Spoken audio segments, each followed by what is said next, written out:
Come make some magic with me. I'm going to start by using this cellophane gift wrap candy packaging from Hobby Lobby. I love the sheen and shimmer, and it's way cheaper than Fantasy Foam. And I'll show you a little hack so that you can make this pretty much any color you want. I'm going to take my two favorite Picasso alcohol inks, and I'm going to drip them all over. I use these two colors more than anything else. I'm kind of obsessed with the two of them together. So you're just going to drop it all over. It's going to bloom across and make some really cool patterns. And you can kind of see that shimmer of the bag or candy wrap stuff coming through. And I love that. The iridescence is so pretty. I want it to run more though. I want it to look very liquid and fluid. So I'm using just some really cheap alcohol that I got from the Dollar Tree and dropping that all over using a little pipette. And now I'm using a straw to just kind of like blow it around. Be careful when doing that because you can get really lightheaded. I've been there and I've done that. Okay, so here again, you're just gonna push your colors around until you're satisfied. You'll get parts that you're like, yeah, that looks exactly how I want it to. And you could do this with a bigger sheet. I just wanted to be really conservative and save that stuff so I don't have to go back to Hobby Lobby again. There I created a little S shape for my bat wing. And if anyone's interested, I could make a little template for you if you wanted to make this yourself. Now I used another piece of wire to make some loops or curves as the outer edge of my bat wing. And I'm going to push them together till I get kind of the shape that I'm looking for. And yes, there's a lot of excess. I did trim that original S shape to be a little bit smaller.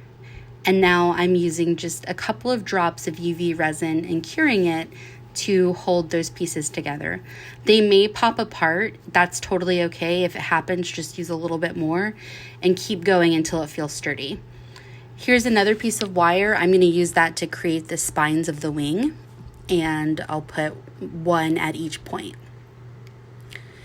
And you can see that here. Again, I've just cut them to size and then kind of bent them a little bit with my fingers. Now I'm going to use UV resin to put them in place. So you could do this with like a soft solder or something like that if you have the right kind of copper wire. I didn't feel like doing all of that because it's so hot in Florida, and turning on my soft solder is just going to make me even more miserable. So we're just welding using UV resin, which is actually its intended purpose. So just both sides, putting a little bit of resin in each tip to make sure that it stays together. I put the Fantasy Foam on white so that you could see it a little bit better. I love how the colors kind of melded together. Putting a little bit more resin on each tip to act as glue to anchor it to the Fantasy Foam. I really like doing this. This is one of my favorite techniques. And so often I see bezels that everyone uses, and there's nothing wrong with that, but I get bored of that. So this gives me creative freedom. I'm going to very slowly fill in the very edges of this. I'm creating almost like a floodgate so that when I go to fully fill this in with resin, it will not seep out. So I'm just doing a very thin line along each outer edge of the wing, because I want it all to stay in place. So curing it, and then again, filling in a little bit at a time. And I want to make sure that as I'm doing this, I'm doing very thin layers because I want to be sure that it fully cures each time. If you do too much UV resin, it takes so long to cure and it can even stay soft. So here we go with another layer. Again, just filling in each little section. I don't know why the camera slowed down here. I apologize for that. But I'm just building up layer after layer. And the cool thing about this is that like once you have enough layers, then when you go to trim away your excess, it'll be a lot easier. Sometimes I set it on top of the light like that to make sure the underside gets cured too. I'm going to trim up. So all these little pieces, I like to keep them and use them in other projects. So I have like a little jar of extra cellophane that I have that I use for other projects. So I'll just cut this into little strips like this. This is just pure cellophane, no dye or alcohol ink, but I have so many other things I can do with that, so I don't want to waste it. This is an example of a ring that I used some similar colored cellophane at some point. Okay, so now I just used scissors to get this as close to the wireframe as I could. I'm going on to the back of it now to seal that, and I'll put probably 2 or 3 layers back here.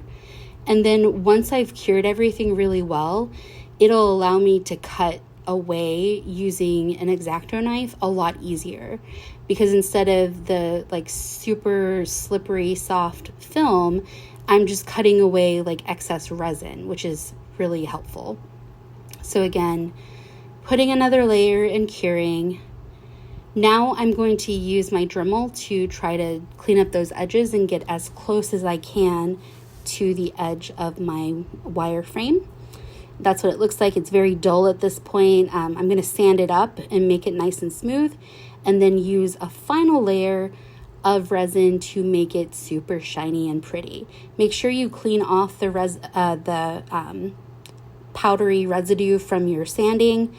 And yeah, that's it. So I hope you like this. Like, comment, and subscribe.